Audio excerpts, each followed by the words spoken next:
तुम नियति नर्स को घर लेकर के जाओ ना, ये आज ही मेरी लव स्टोरी की ऐसी की तैसी कर देगी। Bye bye. चले। अभिमन्यु, तुम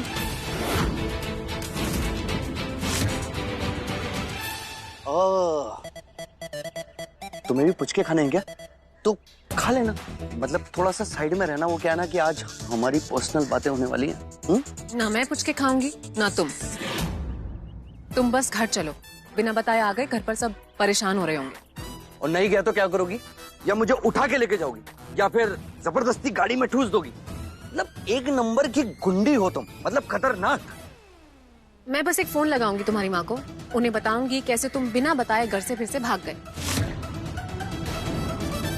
फिर जैसे सुबह तुम्हारी बोलती बंद हुई थी, वैसे ही तुम्हारा घर से निकलना भी बंद हो जाएगा।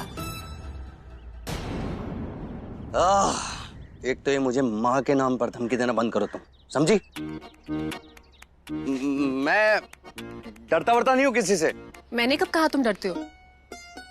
मुझे लगा कि उनके परेशान होने से तुम्हें तकलीफ होती है, इसीलिए। पर ठीक है, अगर तुम्हें कोई फर्क नहीं पड़ता उनके दुखी होने से तो जाने दो। तुम देखो मेरे अभिमन्यु, देखो, तुम्हें ऐसा नहीं करना चाहिए। तुम अभी अपने घर जाओ, हम बाद में मिलेंगे। हाँ, मुझे नहीं करना चाहिए ऐसा। मतलब माँ को परेशान करके मैं एंजॉय कैसे कर सकता हूँ? नहीं राइट। मुझे घर जाना चाहिए, हम मिलते हैं। हाँ,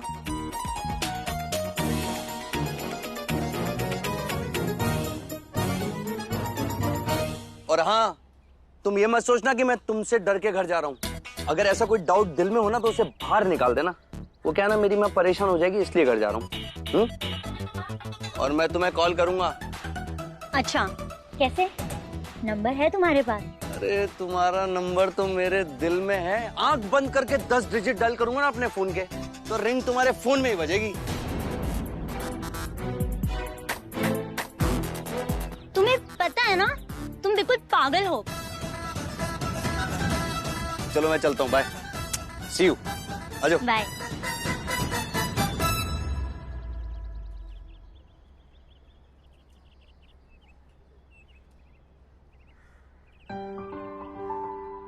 दादी, आज भाभी ने खाना कितना अच्छा बनाया ना।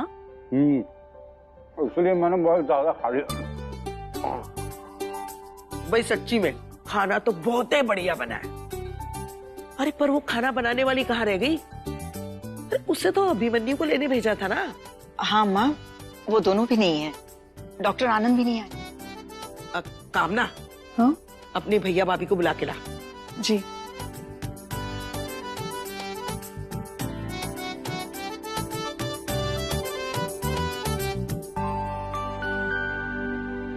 करण बिटुआ, ऐसे बीच में खाना छोड़ के कहाँ उठ गए थे? भाई काम वाम तो बाद में होता रहेगा, पहले खाना तो खा लो। अरे दादी अम्मा, खा तो रहा हूँ। अच्छा मामा जी, कल हमें एक्सटर्नल अफेयर्स मिनिस्टर और होम सेक्रेटरी से मिलना है। मैंने अपने तरफ से सारी बात कर ली है, बस आपको चल के फाइनल बात करनी है। और मामा जी प्लीज, अब की बार 25 करोड़ से कम नहीं लेना। ऑफ कोर्स करण, मुझे तो सब पता है, तू सब संभाल लेगा। मेरा शेर है तू।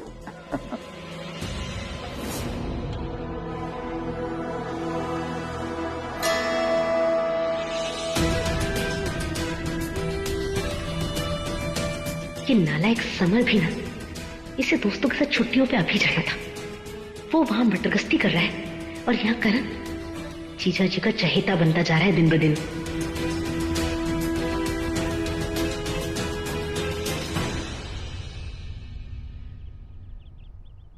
शगुन, आई एम सॉरी। वो क्या है ना कि तुम अभिमन्यु के बारे में ज्यादा नहीं जानती, तो मैंने सोचा कि तुम्हें सच बता दूं। सच? हाँ शगुन, अभिमन्यु बहुत अच्छे इंसान है, लेकिन वो बीमार है। He suffering from mental illness. What?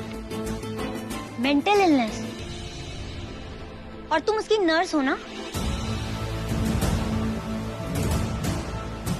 मैं अभिमन्यु की वो धमकी एक्सप्रेस, अब लेट नहीं हो रहा है तुमको? चलो। मैं भी बात नहीं कर पाऊंगी, बाद में बताती हूँ। ओके।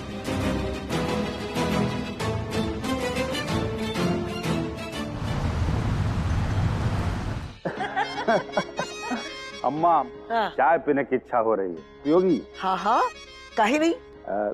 देवी, जाओ सबके लिए चाय बना कर ले आओ। इनको भी मैं ही देखती हूँ नौकरानी। अभी आप बोले ना कि ज्यादा खाना खा लियो, कोई जरूरत नहीं है चाय पीने का, पेट खराब हो जाएगा आपका। अरे तो हाँ, दिन का भाई सामने पियेंगे ना, हम सब भी तो है, हम सब पी लेंगे। बनाओ। बुआ,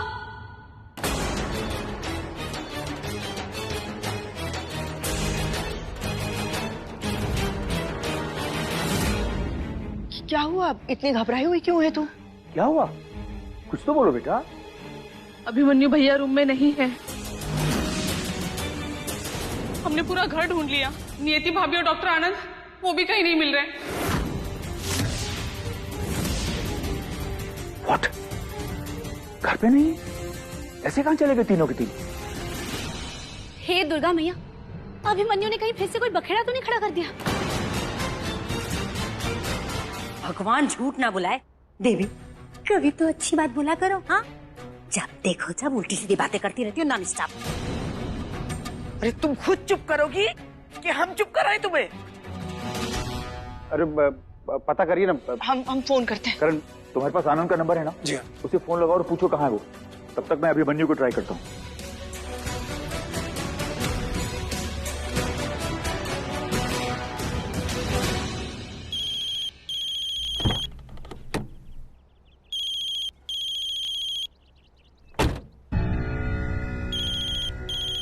मनोरमा जी,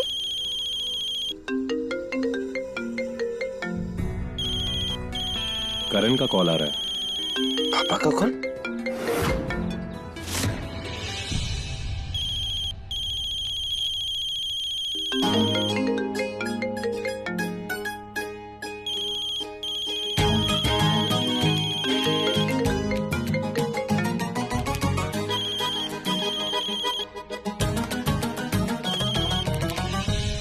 हेलो जी मनोरमा जी।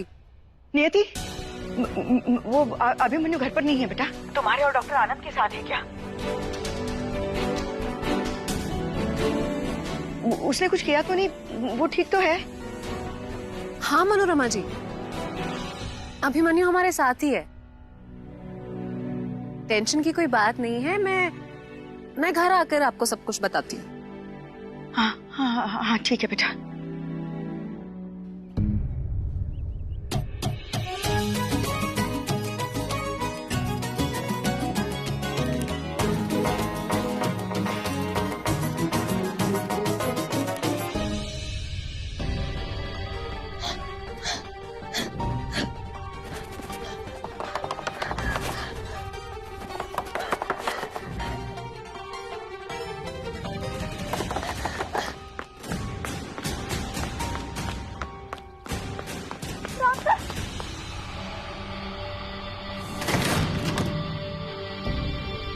फायदा? फायदा?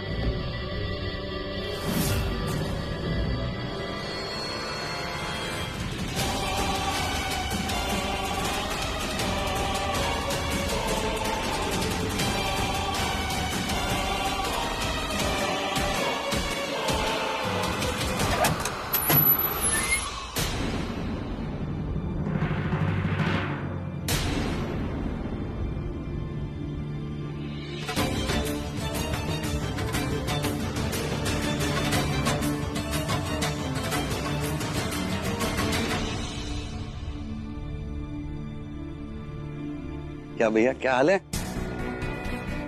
तुझे मैंने कहा था ना, जब भी तू बाहर जाएगा गाड़ी ड्राइवर के साथ ही जाएगा। अरे मामा जी, ये भाई साहब कहाँ किसी की सुनते हैं, जब देखो रफू चक्कर। अरे सब शांत हो जाइए। शांत तो हम हो जाएंगे बिटिया, पहले ई बता कि था कहाँ?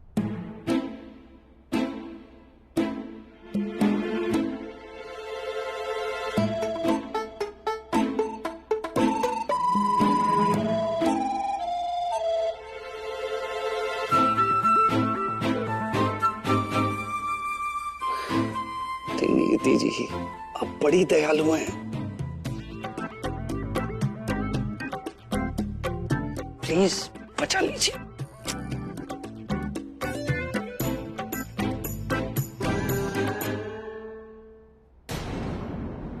मुन्ना, तूने नियति को धमकी तो नहीं दी? अरे कैसी बात, बिल्कुल बिल्कुल नहीं।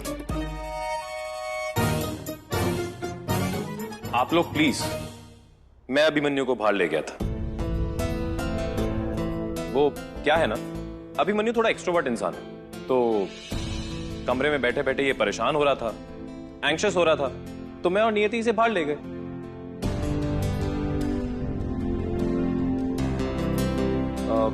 इसकी हेल्थ के लिए भी अच्छा। हाँ, और ऐसा ही हुआ था माँ। मेरा घर से बाहर जाना मेरे ट्रीटमेंट का ही हिस्सा है माँ, है ना डॉक्टर? कमाल के डॉक्टर हैं ये। आपको ऐसा लग रहा है कि मैं आपको बिना बताए यहाँ से बाहर चला जाऊंगा? हाँ, ऐसा कभी हो ही नहीं सकता। तो फिर बता के ही जाता, यहाँ सब चिंता में मरे जा रहे थे। अरे मेरी मैया, कितनी भोली हो तुम, बहुत भोली हो।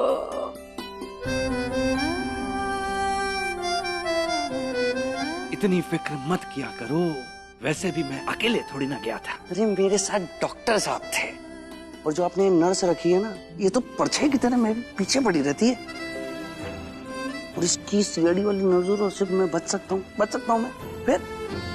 इसलिए आप बिल्कुल भी चिंता मत किया करो मेरी। और माँ, आज मैं आपको क्या बताऊं, मतलब घर से बाहर निकल के ना मुझे इतना अच्छा फील हुआ ना, मतलब आज का दिन तो बहुत ब्यूटीफुल था मेरे लिए।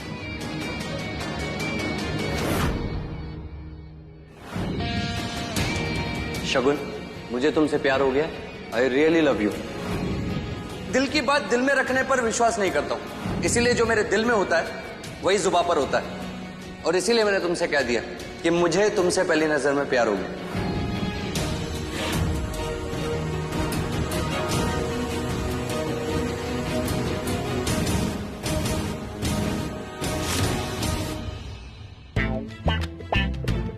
बहुत मस्त डॉक्टर हैं। Thank you so much doctor, आप बेस्ट हो यार, बचा लिया आपने। You are welcome and don't worry, ये हमारे बीच का सीक्रेट आएगा।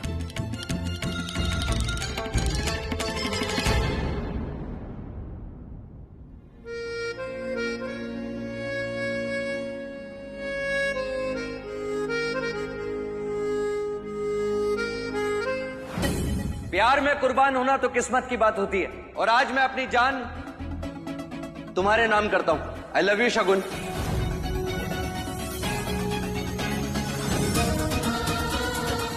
क्या है ना कि मुझ जैसे आजाद परिंदे को एक क्यूट सी, ब्यूटीफुल सी, बबली सी लड़की चाहिए।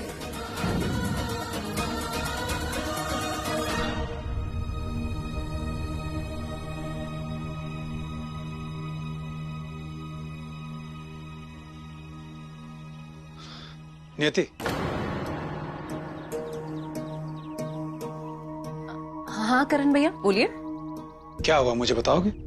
कुछ नहीं, बस ऐसे ही। वैसे जब से तुम इस घर में आई हो, हमें बात करने का और मिलने का मौका नहीं मिला। हालात ही कुछ ऐसे थे। नियति, इस घर में मैं 16 साल की उम्र से रह रहा हूँ, और तब से मामा जी के साथ काम कर रहा हूँ। काम की वजह से बहुत सारे लोगों से मुलाकात होती रहती है। बहुत सारी मुश्किल सिचुएशन को मैंने देखा है और सॉल्व भी किया है। हाँ, मैं मानता हूँ कि मुझे मामा जी जितना एक्सपीरियंस और समझ नहीं है, लेकिन मैं इंसान को देख के परख सकता हूँ, और मैं जानता हूँ कि जो कुछ भी तुम्हारे साथ हो रहा है वो गलत हो रहा है। अब मन्नू ने जो कुछ भी तुम्हारे साथ किया है उससे तुम बहुत हर्ट हो। तुम मुझे सच बता सकती हो और अपने तकलीफ को शेयर कर सकती हो। करण भैया, ऐसी कोई बात नहीं है। अपने पति को बचाना चाहती हो, उसकी हरकतों में पर्दा डालना चाहती हो। नियति, मामी और मामा ने मुझे अपने बच्चे जैसा पाला है। अब मन्नू मेरा छोटा भाई है, वो मेरी जिम्मेदारी है, और मैं उसे तकलीफ में नहीं देख सकता, और उसे भी तकलीफ में नहीं देख सकता हूं जिससे वो प्यार करता है पर भूल गया है, और जो उसकी पत्नी है। अभिमन्यु को तुम याद नहीं, इससे तुम्हारा रिश्ता नहीं बदल जाता। तुम मुझे अपना बड़ा भाई समझो और प्लीज मुझे सब कुछ बताओ कि क्या हुआ है।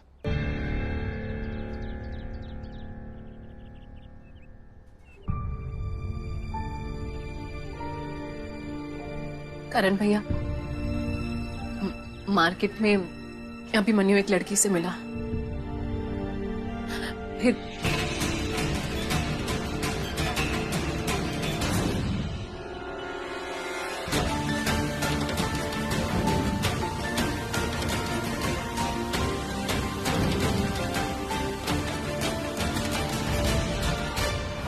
क्या नाम बताया? शगुन। सगुन। ओके, कोई बात नहीं। कल से वो लड़की ना तो अभिमन्यु की जिंदगी में होगी और ना ही शहर में।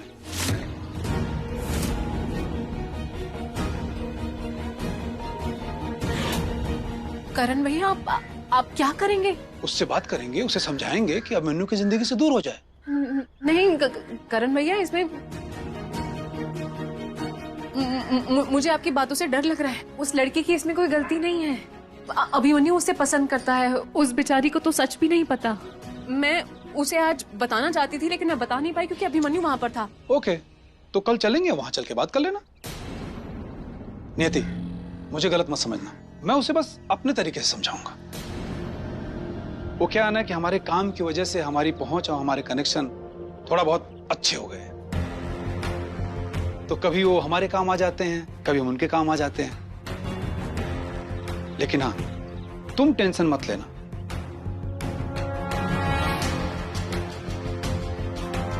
मैं अपने भाई की जिंदगी में किसी और लड़की को नहीं आने दूंगा, ये मेरा वादा है तुमसे।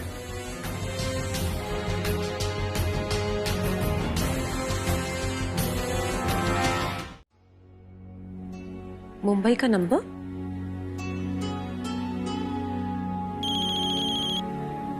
हेलो जी, आप कौन बोल रहे हैं? मुझे इस नंबर से कॉल आई। मैंने तो कोई कॉल नहीं किया आपको। मैम, एक्चुअली मेरे नंबर पर आपके नंबर से 2 मिस्ड कॉल्स आई हैं।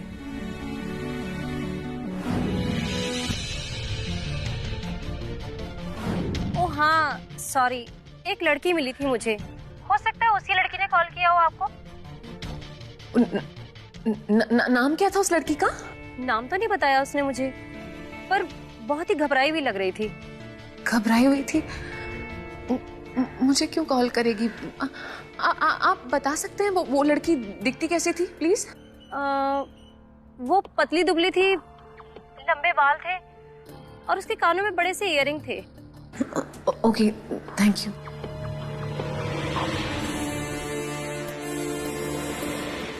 सायरा?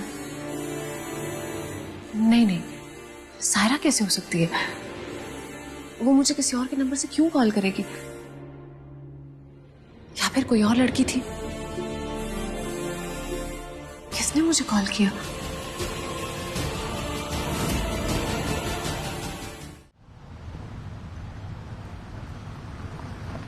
आज मार्केट में बहुत भीड़ थी इसलिए देर हो गई।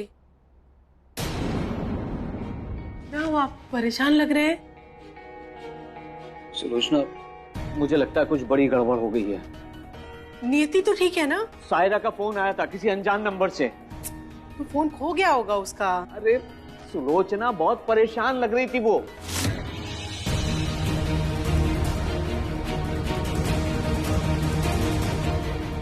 वो किसी मुसीबत में तो नहीं? जिस नंबर से फोन आया था उस नंबर पे जब फोन लगाया तो कोई जवाब नहीं दे रहा है। उसका अपना फोन ऑफ है। उसने कहा था कि अंकल मैं आऊंगी, बताऊंगी। समझ में नहीं आ रहा क्या हो गया। नियति को जरूर कुछ ना कुछ पता होगा। आप नियति को फोन कीजिए, मेरे पास शायद सायरा के घर का नंबर है। मैं देखती हूँ। सायरा, अरे उसका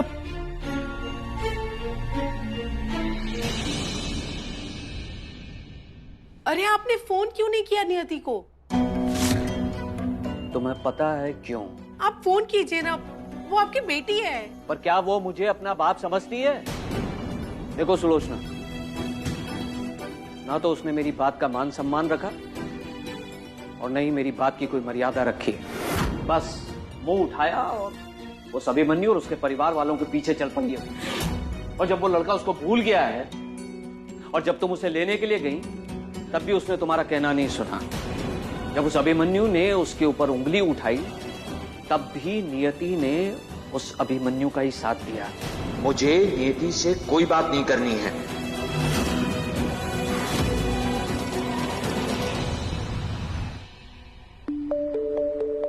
S for sweet. S for Shagun. I for I love you.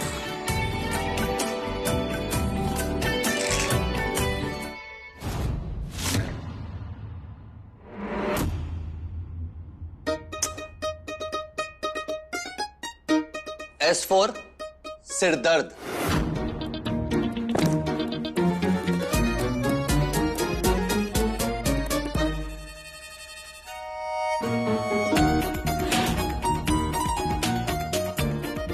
M for medicine.